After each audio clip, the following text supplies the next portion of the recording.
இன்னைக்கு ஒரு நல்ல ரெசிபியோட உங்களை பார்க்க வந்துட்டேன். நம்ம இன்னைக்கு ஒரு ஸ்பைசியான டேஸ்டியான மஷ்ரூம் பிரியாணி பண்ண போறோம். ரொம்ப ஈஸி மெத்தட்ல மஷ்ரூம் பிரியாணி பண்றதுக்கு நான் இன்னைக்கு 400 கிராம்ஸ் அரிசி எடுத்திருக்கேன். இது 2 கப் மெஷர் பண்ணி வச்சிருக்கேன் பாஸ்மதி ரைஸ். அதுக்கு ஈக்குவலா 400 கிராம்ஸ் மஷ்ரூம்ஸ் பெருசு பெருசா கட் பண்ணி வச்சிருக்கேன், பட்டன் மஷ்ரூம்ஸ். ஒரு மீடியம் சைஸ் வெங்காயம் 3 எடுத்து ஸ்லைஸ் பண்ணியாச்சு. 2 மீடியம் சைஸ் தக்காளி ஸ்லைஸ் பண்ணி வச்சாச்சு. கொஞ்சமா புதினா, கொத்தமல்லி, அப்புறம் பச்சை மிளகாய் ஒரு 4, 1 ஸ்பூன் மிளகாய் பொடி, ஒரு சின்ன கப் தயிர், 2 ஸ்பூன் இஞ்சி பூண்டு பேஸ்ட், கொஞ்சமா நெய், மஞ்சள் பொடி கொஞ்சம். தாளிக்கிற ஸ்பைசஸ் பட்டை, கிராம்பு, ஏலக்காய், கல்பாசி. இது நல்ல ஒரு ஃப்ளேவர் கொடுக்கும் இந்த ரைஸ்க்கு. மசாலா பார்த்தீங்கன்னா இது பட்டை, கிராம்பு, ஏலக்காய் ஹோம்மேட் மசாலா தான், பிரியாணிக்காக இதை அரைச்சி வச்சிருக்கேன். சால்ட், இவ்வளோ தாங்க தேவையான விஷயம். வாங்க இது எப்படி பண்ணுறதுன்னு நம்ம பார்த்துடலாம். இப்போ மஷ்ரூம் பிரியாணி பண்ணுறதுக்கு நம்ம 2 ப்ராசஸ் முன்னாடி பண்ணணும். ஃபர்ஸ்ட்டு மஷ்ரூமை மேரினேட் பண்ணி வைக்கணும். ரெண்டாவது அரிசியை வாஷ் பண்ணி ஊற வைக்கணும். நான் 2 வாட்டி வாஷ் பண்ணிவிட்டு பாஸ்மதி ரைஸை ஊற வச்சுட்டேன்.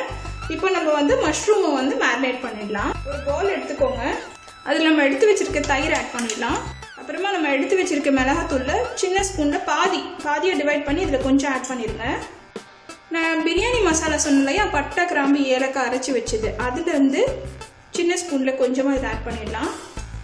சால்ட் கொஞ்சமாக, மஷ்ரூமுக்கு தேவையான சால்ட் மட்டுமே இதில் ஆட் பண்ணால் போதும்.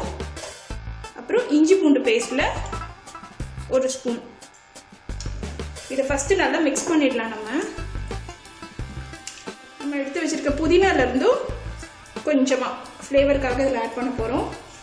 கொஞ்சமாக கொத்தமல்லியும் ஆட் பண்ணுறோம். இதை லைட்டாக மிக்ஸ் பண்ணிவிட்டு நம்ம மஷ்ரூமை சேர்த்துடலாம்.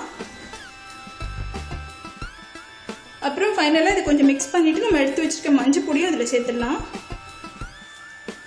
இந்த மாதிரி மேரினேட் பண்ணிவிட்டு நம்ம செய்கிற வரைக்கும், நம்ம வெங்காயம் வதங்குற வரைக்கும் இது ஊறினாலே போதும். இந்த மாதிரி பண்ணுறதுனால மஷ்ரூம்குள்ளே உப்பு, காரம், அந்த மசாலா எல்லாமே இறங்கி ரொம்ப நல்லா ஃப்ளேவர் கொடுக்கும். டேஸ்ட்டுமே ரொம்ப நல்லா வரும். சரி வாங்க இப்போ நம்ம நெக்ஸ்ட் ஸ்டெப்புக்கு போகலாம். மஷ்ரூம் பிரியாணி பண்ணுறதுக்கு நான் ஒரு வைடான பாத்திரம் எடுத்துட்டேன். இதில் ஒரு 4 டேபிள் ஸ்பூன் ஆயிலும் ஆட் பண்ணியாச்சு. ஹீட் ஆகிட்டு இருக்க ஆயில். நம்ம இன்னைக்கு வடிச்சு தான் செய்ய போகிறோம். அதனால இந்த பாத்திரத்துலேயே செஞ்சிடலாம். நம்ம இது கூடவே நம்ம 2 ஸ்பூன் நெய் ஆட் பண்ண போகிறோம். ஆயில் ஹீட் ஆயிடுச்சு. நம்ம ஹோல் ஸ்பைசஸ்லாம் சேர்த்துக்கலாம். பட்டை, ஏலக்காய், கல்பாசி, ஒரு ஸ்டார் அனீஸ், ஒரு கருப்பு ஏலக்காய், 3 கிராம்பு. இப்போ நம்ம வெங்காயத்தை சேர்த்துக்கலாம். இப்போ வெங்காயம் நமக்கு ஓரளவுக்கு நல்ல கோல்டன் ப்ரௌனாக வந்துருச்சு. இந்த ஸ்டேஜில் நம்மளோட கொரியாண்டர் கொஞ்சம் ஆட் பண்ண போகிறோம். நெக்ஸ்ட்டு இஞ்சி பூண்டு பேஸ்ட்டையும் ஆட் பண்ணிடலாம். இப்போ இஞ்சி பூண்டு பச்சை வாசனை நல்லா போயிடுச்சு. இந்த ஸ்டேஜில் ஃப்ளேமை கம்மி பண்ணிவிட்டு நம்ம மிளகாத்தூள் ஆட் பண்ணிக்கலாம். மிளகாத்தூள் ஆட் பண்ணிவிட்டு ஒரு நிமிஷம் தான், பேர்ன் ஆகக்கூடாது. அதுக்குள்ளே தக்காளியை சேர்த்துருங்க. தக்காளியை சேர்த்த உடனே நம்ம பிரியாணிக்கான சால்ட் ஆட் பண்ணிடலாம். நம்ம மஷ்ரூம்லேயும் சால்ட் ஆட் பண்ணியிருக்கோம், அதனால இதை பார்த்து ஆட் பண்ணுங்கள். இப்போ நம்ம எடுத்து வச்சுருக்க பச்சை மிளகாவை ஆட் பண்ணிடலாம். இப்போது நம்ம மஷ்ரூம் மேரினேட் பண்ணியிருக்கோம், அதையும் நம்ம சேர்த்துட போகிறோம். இப்போ நம்மளோட மஷ்ரூம் மசாலாவோட சேர்ந்து நல்லா வதங்கிட்டு இருக்குது. இந்த ஸ்டேஜ் நம்ம எடுத்து வச்சுருக்க புதினால 3/4 வாசி சேர்த்துக்கலாம். கொஞ்சமாக ரைஸ்க்கு போட்டு வச்சுக்கலாம். இப்போ நம்ம சேர்த்த மசாலாலாம் நல்லா மஷ்ரூமோட சேர்ந்து குக் ஆகிட்டுருக்கு. இதை நம்ம ஒரு லிட்டு போட்டு சிம்மில் ஒரு 10 மினிட்ஸ் குக் பண்ணலாம். மீன்வைல் ரைஸையும் குக் பண்ண ஸ்டார்ட் பண்ணிடலாம்.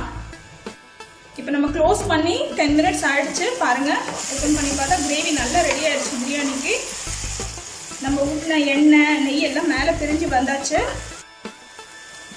இப்போ இந்த ஸ்டேஜில் தான் நம்ம ஹாஃப் குக்டு, பாருங்கள் பாதி தான் குக் ஆகிருக்கு. இதான் பார்த்தோம். இந்த மாதிரி பாஸ்மதி ரைஸை குக் பண்ணி நம்ம இந்த கிரேவியில் ஆட் பண்ண போகிறோம்.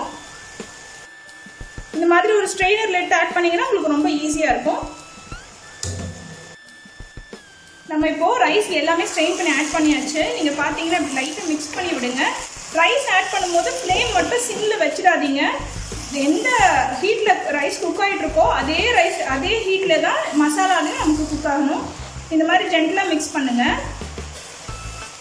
இப்போ நமக்கு ரைஸ் பாயில் ஆகிறதுக்கு தண்ணி கம்மியாக இருக்க மாதிரி தெரியுது இல்லையா? இந்த ஸ்டேஜில் நம்ம வடித்த தண்ணியும் ஆட் பண்ணிக்கலாம். அதில் சால்ட் இருக்கும். இல்லைன்னா நீங்கள் சால்ட் இதுலேயே கரெக்டாக இருக்குது, வேணாம் அதை ஆட் பண்ணால் இன்னும் சால்ட் இன்க்ரீஸ் ஆகிடும்னா நீங்கள் ஹாட் வாட்டர் வச்சு ஆட் பண்ணிக்கலாம். நான் ஹாட் வாட்டர் வச்சு ஆட் பண்ணுறேன். ரைஸும் மசாலாவும் ஈக்குவலாக இருக்கணும், ரைஸும் தண்ணியுமே ஈக்குவலாக இருக்கணும். பாருங்கள், இந்த ப்ராசஸ் வந்து நம்ம நிறைய வீடியோவில் நான் காமிச்சிருக்கேன் இதுக்கு பிஃபோரு. இந்த மாதிரி மெத்தடில் பண்ணால் ரொம்ப குயிக்காக பிரியாணி ஈஸியாக பண்ணிடலாம். நீங்கள் என்னோடய வீடியோஸ் பார்த்தீங்கன்னா உங்களுக்கு தெரியும், பிரியாணி வீடியோஸ். இந்த ஸ்டேஜில் நம்ம பட்டை கிராம்பு ஏலக்காய் பொடி இருக்குல்லே அந்த மசாலாவை சேர்த்துக்க போகிறோம். இந்த ஸ்டேஜில் செய்தால் தான் ரைஸில் ஃப்ளேவர் ஃபுல்லாக இறங்கும், ரொம்பவே நல்லாயிருக்கும் பிரியாணி. அப்புறமா நம்ம ஃபைனலாக கார்னிஷிங்க்கு எடுத்து வச்சுருந்த புதினா அப்புறம் கொத்தமல்லி ரெண்டுத்தையும் ஆட் பண்ணிடலாம். கொத்தமல்லி இப்போ நம்ம மசாலாவை லைட்டாக மிக்ஸ் பண்ணி விட்டாச்சு. ரைஸ் குக் ஆகிட்டு இருக்கு. லிட்டு போட்டு ஒரு 5 மினிட்ஸ் மீடியம் ஹை ஃப்ளேமில் இருக்கட்டும். நெக்ஸ்ட் நம்ம தவாக்கு ட்ரான்ஸ்ஃபர் பண்ணிடலாம். தம் போட போகிறோம் நம்ம தவாவில். பாருங்கள், நம்ம 5 மினிட்ஸ் லிட்டு க்ளோஸ் பண்ணியாச்சு மீடியம் ஹையில். நல்லா சைட்லேருந்து ஆவி வருது பாருங்கள், இதுதான் ஸ்டேஜ். இந்த ஸ்டேஜில் ஒரு தடவை ஓப்பன் பண்ணிவிட்டு லைட்டாக இப்படி மிக்ஸ் பண்ணி விட்டுடுங்க. கீழே இருக்கிற மசாலாலாம் மேலே வரதுக்கு ரொம்ப உடையிற மாதிரி மிக்ஸ் பண்ணாதீங்க.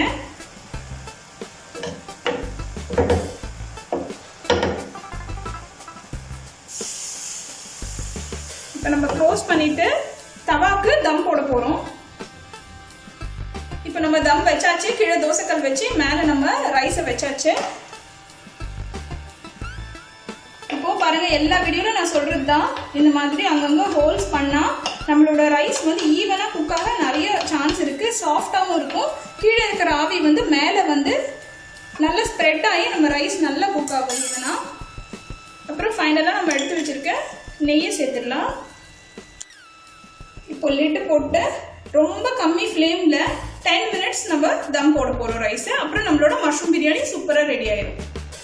வியூஸ், நம்ம தம் போட்டுட்டு 10 மினிட்ஸ் ஆகிடுச்சு. இப்போ நம்ம லிட்டு ஓப்பன் பண்ணி பார்க்குறோம். பாருங்கள், எவ்வளோ சூப்பராக வந்திருக்கு. ரைஸ் ஒன்று நல்ல உதிரியாக வந்திருக்கு. இந்த மாதிரி ஃப்ளாட்டான கரண்டி யூஸ் பண்ணிங்கன்னா உங்களுக்கு வந்து எடுக்கிறதுக்கு ரைஸ் உடையாமல் எடுக்க ரொம்ப ஹெல்ப்ஃபுல்லாக இருக்கும். பாருங்கள், ஒன்று நல்லா குக்காக இருக்குது. ரைஸ் பாருங்கள் தனித்தனியாக இருக்குது.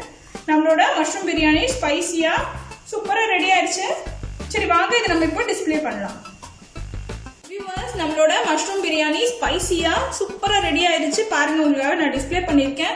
கண்டிப்பாக இந்த மெத்தடில் ட்ரை பண்ணி பாருங்கள். உங்களுக்கு ஒரு நல்ல ஃபீல் கிடைக்கும். சூப்பரான மஷ்ரூம் பிரியாணி சாப்பிட்ட மாதிரி செஞ்சு பார்த்துட்டு எனக்கு கமெண்ட்ஸ் பண்ணுங்கள். உங்களோட கமெண்ட்ஸ் அண்ட் சஜஷனுக்கு ஆல்வேஸ் நிர்ஜனா கிச்சன் ஓப்பன். உங்களோட ஃபேமிலி அண்ட் ஃப்ரெண்ட்ஸ் கூட என்னோட வீடியோவை ஷேர் பண்ணுங்கள், லைக் பண்ணுங்கள், கமெண்ட் பண்ணுங்கள். நியூ கம்மர்ஸ் வீடியோ புதுசாக பார்க்குறவங்க கண்டிப்பாக என் சேனலை சப்ஸ்கிரைப் பண்ணுங்கள். அப்போ தான் நான் வீடியோஸ் அப்லோட் பண்ண உடனே இமீடியட் நோட்டிஃபிகேஷன் உங்களுக்கு ரீச் ஆகும். என் கூட கனெக்டடாக இருக்கலாம். Thank you for watching my video. Bye bye.